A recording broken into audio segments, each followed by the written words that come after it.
Hi everyone, welcome to the YouTube channel. In this video, we will see how to remove password from PDF file.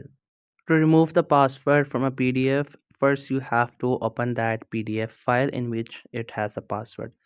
So I'll show you, you can see this is a PDF and once I enter the wrong password, it doesn't allow me to open it. But once I enter the correct password, it opens.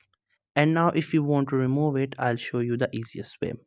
Once you must know the password and once you have opened it up, then you have to press the Control P from your keyboard.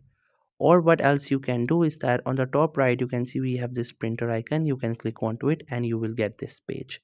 Now you just have to simply print it.